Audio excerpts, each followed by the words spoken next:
Hello and welcome to Select civils.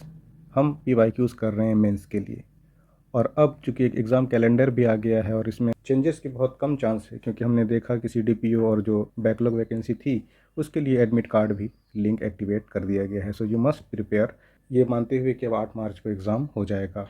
बाकी conspiracy theories हज़ार चलते रहेगी, यू हैव टू पे नो हीड टू देम, नहीं तो नुकसान सिर्फ आपका और आपका ही होगा। और ये भी आपने देखा होगा कि 8 मार्च को प्री है एंड देन कितना नज़दीक उसके बाद मेंस का जस्ट 2 मंथ का गैप है। एक तो ये भी है कि लोग आपको कहेंगे कि प्री के लिए भी पूरी तरह से फोकस कर दीजिए, दैट इज़ पार्शियली ट्रू, आपको करना भी चाहिए। दोनों तरह की बातें हैं। एक तो ये है कि आप जब तक प्री क्वालिफाई नहीं करते, दैट मेक नो सेंस कि आप कितना मेंस का आपको आंसर राइटिंग आता है। लेकिन उसके साथ साथ दूसरा सच ये भी है कि आप जितना भी अच्छा स्क्रीनिंग टेस्ट में प्री में क्वालिफाई कर लीजिए, आप जब तक मेंस में आंसर राइटिंग अच्छा नहीं कर पाएंगे, that also make no sense. और इसकी वजह से आपको एक बैलेंस्ड अप्रोच अपनाना पड़ेगा। अब इस बैलेंस का मतलब क्या है? सिंपली ये कि आप जो भी पढ़ाई करते हैं 8-9 घंटे, वैसे तो एटलीस्ट इतना आप करिए ही JPSC के लिए, क्योंकि इस बार वैकेंसीज भी कम है और लास्ट टाइम जो रिक्रूटमेंट हुआ that was kind of fair. आप कह सकते हैं कि झारखंड में अब इससे ज़्यादा फेयर आप उम्मीद भी नहीं रख सकते। सो डेफिनेटली आपको इस बार भी जो एग्ज़ाम है तो लोगों का एक इंक्लिनेशन हो जाता है कि they need to prepare for this exam, और काफ़ी अच्छे से फिर वो प्रिपेयर कर रहे हैं। तो आप जो भी प्रिपेयर कर रहे हैं उसमें से आप ज़रूर 1 से 1.5 घंटा मेंस को दीजिए।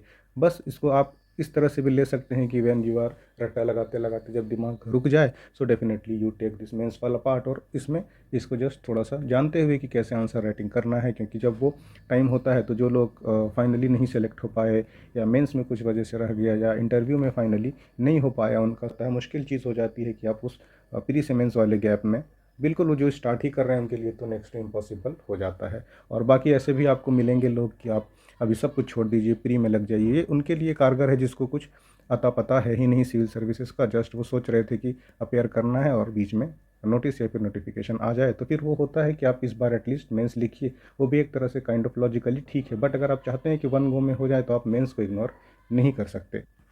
तो ये सब कुछ बेसिक बातें हैं, और प्री का भी हम PYQ सीरीज शुरू करने वाले हैं, मे बी आज से या कल से हम इसे डेफिनेटली लेकर आएंगे लेक्चर। और हम बार बार इस बात पर बात करते ही रहे हैं और करते भी रहेंगे कि this PYQs are the only guide definitely you go through this PYQs। और स्टिल सिर्फ PYQs विल नॉट सफाइस, ये भी एक सच है कि PYQs आपको एक थीम बता सकता है कि जो रिपीटेशन है और आपको किसके इर्द गिर्द तैयारी करनी है, but definitely you need to prepare holistically. और हमारे जो टेस्ट सीरीज़ हैं, again you can visit at our select civils app, और वहाँ पर आप देखेंगे कि हमने जितने भी, सबसे पहले हमने एनालाइज ही PYQs को इसलिए किया है इतने डीपली और करते आ रहे हैं, सो दैट बिल्कुल एग्जाम के लाइन पर हम इसे प्रिपेयर कर सकें। So you visit this select civils app, और वहाँ पर आप हमारे मेंस टेस्ट सीरीज़ या प्रीलिम्स के भी, जब हम अभी लेके जिसके लेक्चर्स आने वाले हैं PYQs के, उसके बेसिस पर आपको मॉक टेस्ट मिलेंगे। और ये जो PDF है, जो मेंस वाला ये PDF है, that you will get at our select civils app, और वो फ्री रिसोर्सेज सेक्शन में हमारे JPSC वाले टैब में जाइए। JPSC में फ्री रिसोर्सेज एक मिलेगा, वहाँ पर भी प्री और मेंस का है, so this is part of mains, और definitely you will get this in the free resources वाला सेक्शन में। तो चलिए इसको देखते हैं क्या क्वेश्चन है and how we need to solve और handle this type of questions. और जो लेक्चर 0 से प्रीवियस PYQs के लेक्चर्स हैं, स्टार्टिंग फ्रॉम 0, और दिस इज़ लेक्चर नंबर 18, वो आपको मिल जाएगा। एक प्लेलिस्ट क्रिएटेड है मेंस थ्रू PYQs, वहाँ पर आप जाइए यूट्यूब में and you can go through entire PYQs lectures. और उसमें से बिल्कुल आप अगर शुरू से देखेंगे तो बिल्कुल ABC आपको अगर आंसर राइटिंग की नहीं आती, then also you can have a fair idea कि how to write a good answer. तो चलिए इसको शुरू करते हैं। और ये इकोनॉमी का यानी GS पेपर 5 का क्वेश्चन है। द क्वेश्चन सेज कि give an overview of industrial development in the state of Jharkhand, कब से, सिंस 1991। लास्ट लेक्चर में भी हमने बात की थी कि LPG जो रिफॉर्म्स हुए इंडिया में, तो ग्लोबलाइजेशन, लिबरलाइजेशन एंड प्राइवेटाइजेशन, इससे जो मार्केट खुले उसके बाद पूछ रहा है कि आप किस तरह के राज्य में डेवलपमेंट हुए, इसके बारे में बताइए। And discuss the problems faced by the industrial sector in the state, और किस तरह का इसने समस्याएं झेली। हिंदी में द सेम क्वेश्चन सेस कि 1991 के बाद झारखंड राज्य में औद्योगिक विकास का सिंहावलोकन करें, यानी कि overview, that is pure Hindi, इतना आपको जानना नहीं है। और राज्य में औद्योगिक क्षेत्र में सामने आने वाली समस्याओं पर चर्चा करें। So this is bilingual, obviously model answer भी बाइलिंगुअल है। If you are from Hindi medium then also you can download this app, और वहाँ पर आपको ये मिलेगा। तो फिर से देखिए, एक अच्छा क्वेश्चन है, गिवन ओवरव्यू इंडस्ट्रियल डेवलपमेंट, तो कैसे क्या क्या इसमें डेवलपमेंट हुए। 1991 से पीछे जाने का कोई खास मतलब होता भी नहीं है। यहाँ से पूछता है कि राज्य में किस तरह के इंडस्ट्रियल डेवलपमेंट हुए। तो pretty simple question, straight forward question है, थोड़ा सा फैक्चुअली आपको चीज़ें याद रखनी होंगी।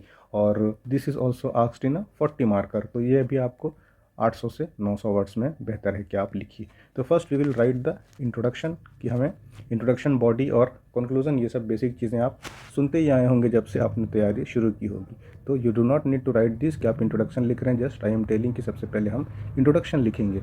सवाल वैसे आपसे ओवरव्यू पूछ रहा है 1991 के एलपीजी रिफॉर्म्स के बाद, लेकिन basic you need to introduce. So we can write कि इंडस्ट्रियल डेवलपमेंट, इसकी जो जर्नी रही है झारखंड में, ये एक मिक्स बैग रहा है। किस तरह का मिक्स बैग रहा है?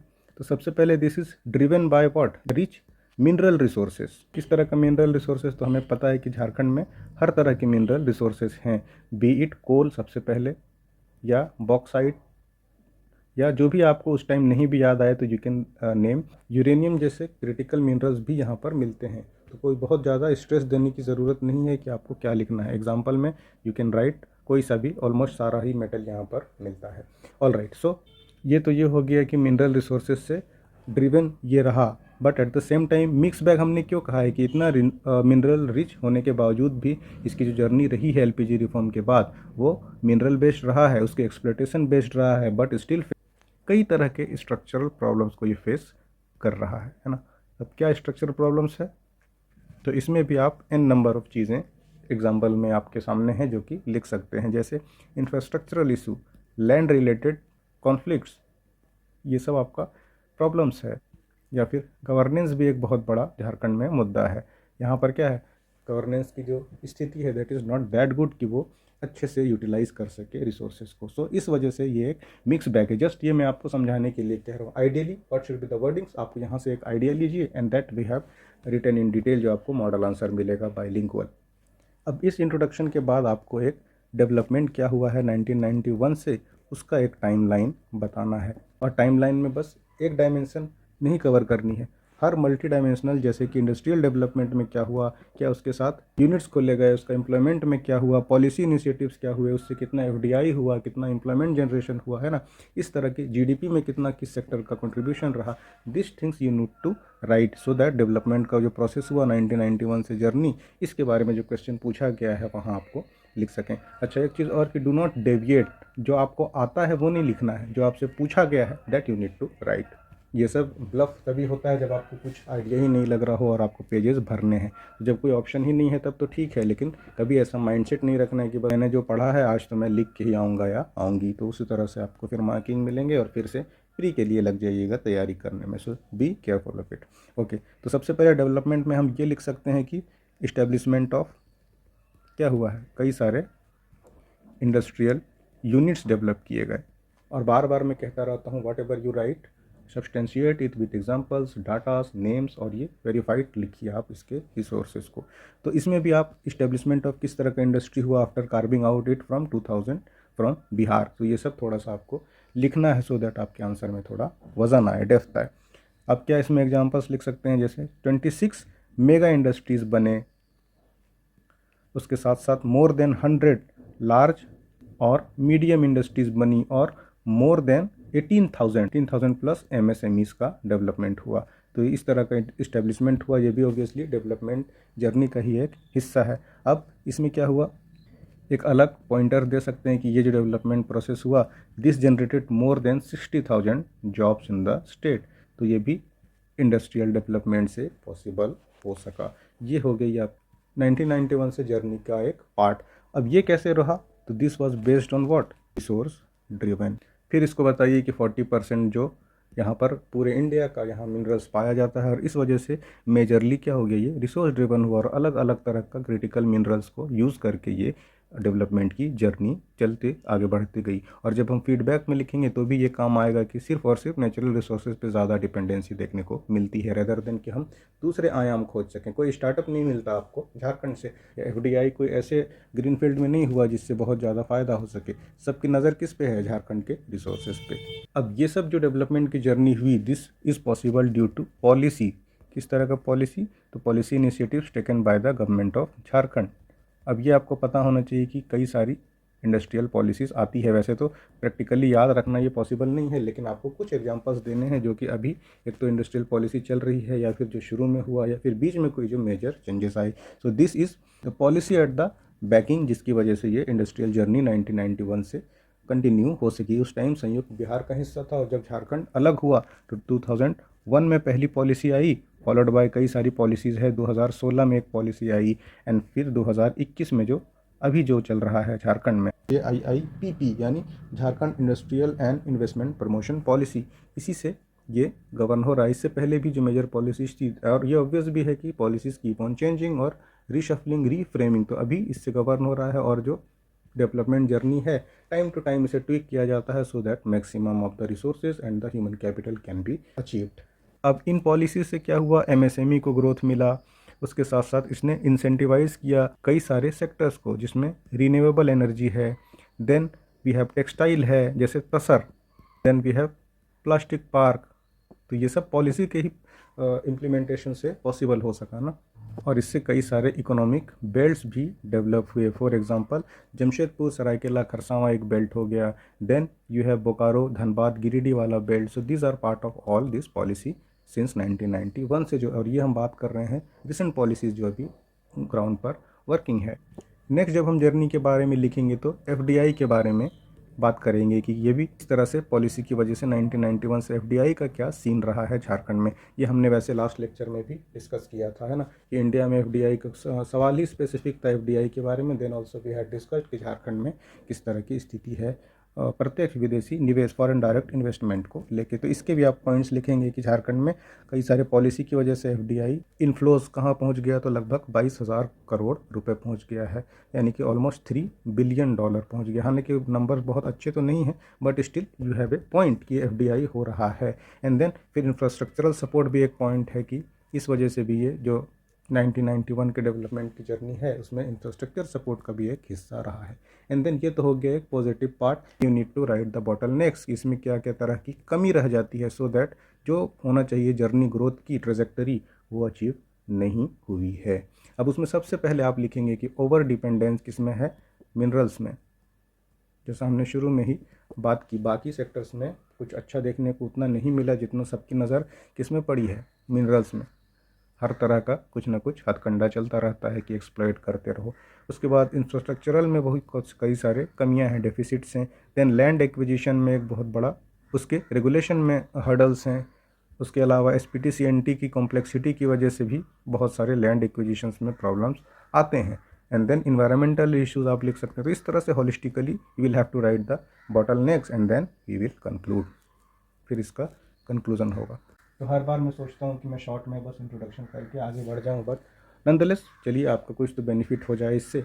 और एक बार इसको हम क्विकली देख लेते हैं, समराइज़ की मॉडल आंसर्स कैसे हमने लिखा है। और आप अगेन इसे सेलेक्ट सिविल्स ऐप पर जाइए, वहाँ पर JPSC वाला सेगमेंट, JPSC में आप फ्री रिसोर्सेज में जाइए और मेंस में यू कैन गेट दिस। उससे पहले कि हम जो डीपली इतना एनालाइज कर रहे हैं PYQs, इसका पर्पस ये है कि सबसे पहले आप कंफर्ट होइए कि होता क्या है, किस तरह के सवाल पूछे जाते हैं। And our mock test series are strictly based on PYQs।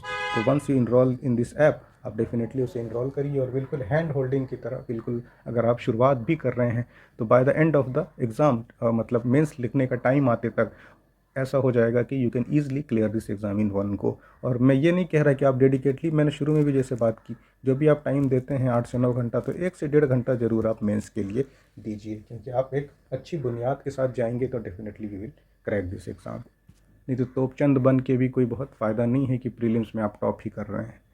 तो चलिए एक बार देखते हैं मॉडल आंसर्स और फिर उसके बाद हम इसे कंक्लूड करेंगे। So again, this is the model answer. Industrial development since 1991 reform has been driven mainly by rich mineral, जो कि हमने हालांकि हर कुछ डिस्कस कर ही दिया है, but still let's see this. Industrial development कैसे हुआ, तो रिसोर्स ड्रिवन, यहाँ पर पॉइंट ये पहले आ गया, तो ऑब्वियसली वो क्रोनोलॉजी भी थोड़ा, हालांकि आप कोशिश करिए कि फ्लो एक मेंटेन रहे। एंड देन इंडस्ट्रियल यूनिट्स किस तरह के इस्टेब्लिश हुए, उसके भी ये डाटाज हैं। 29,000 करोड़ जनरेट किया है एम्प्लॉयमेंट, जो हमने बात की, कई सारे लोगों को, और यहाँ कई सारे एरियाज़ को इसने इम्प्रूव किया। Ramgarh, Hazaribagh, Ranchi, Lohardaga, this industrial belts have been developed. उसके साथ क्या हुआ, पॉलिसीज से ये ड्रिवन रहा, हमने जैसे बात की। अब एग्जांपल में कह रहा है 2001 का पहला इंडस्ट्रियल पॉलिसी था अभी JIPP, जो हमने अभी डिस्कस किया। और देन वी हैव रिस्ट्रक्चरल इंसेंटिव, जैसे एमएसएमई के लिए, टेक्सटाइल के लिए, ऑटोमोटिव के लिए, वो भी हमने डिस्कस कर लिया है। इससे क्या हुआ, एफडीआई और एक्सपोर्ट परफॉर्मेंस बेहतर हो गया है, ये उसके डाटाज हैं। एंड इंफ्रास्ट्रक्चरल सपोर्ट, ये हालांकि मैंने नहीं डिस्कस किया, you just read them carefully. उसके बाद क्या है, अब डिस्पाइट यानी कि ये आप निगेटिव समय लिख देने हैं, इतना होने के बावजूद भी क्या है, heavy dependence on mining and heavy industries, infrastructural deficit है, land acquisition and regulatory hurdles, जैसे हमने बात किया था कि एग्जाम्पल दीजिए, तो यहाँ पर क्या कह रहा है, 8,000 acres had to be acquired through direct negotiation, कोई इसके लिए पॉलिसी नहीं है प्रॉपर। तो डायरेक्ट नेगोशिएशन में ऑब्वियसली टाइम बहुत वेस्ट होता है और एनर्जी रिसोर्सेज भी जाते हैं। इन्वायरमेंटल एंड सोशल कंसर्न है इससे रिलेटेड। स्किल गैप्स, ये भी देखिए मेजर चैलेंजेस है कि 1991 के बाद की डेवलपमेंट जर्नी में अभी तक ये एक चैलेंज बना हुआ है। Implementation and governance challenges, and then you have to way forward, या फिर इसे कंक्लूड करना है एक अच्छे नोड पे। तो इसको देखिए, और we are available on select civils app, और ये उसी का हिंदी है, हिंदी मीडियम वाले सेम चीज़ है, आप अपना देख लीजिए हिंदी मीडियम के बाद औद्योगिक विकास में क्या कुछ हुआ है। बिल्कुल ये सिंपल वर्ड लिमिट का ख्याल करते हुए आंसर्स हैं, एंड आप प्रैक्टिस करिए ज़्यादा से ज़्यादा। और हमारे जो भी मॉक्स हैं और हमारे जो भी मॉक टेस्ट हैं वो स्ट्रिक्टली बेस्ड ऑन PYQs हैं, इसी के आसपास आपको क्वेश्चंस फ्रेम्ड मिलेंगे, तो इनरोल ऑन देम। और आपको किसी भी और तरह की क्वेरी हो तो वी आर अवेलेबल ऑन 7992290065। इस पर कॉल करिए, बी इट कोर्स से रिलेटेड हो, जनरल आपकी कोई क्वेरी हो, या फीस से रिलेटेड कुछ भी बात हो, वी आर हेयर, और we will be more than happy to help you. तो कॉल करिए 7992290065 पर, और प्रैक्टिस करते रहिए, एक दो सवाल के बारे में ज़रूर जानिए, then only it is possible कि आपको कुछ हो सके। और देखिए लेक्चर्स, मिलते हैं आपसे अगली वीडियो पे। Thanks for watching.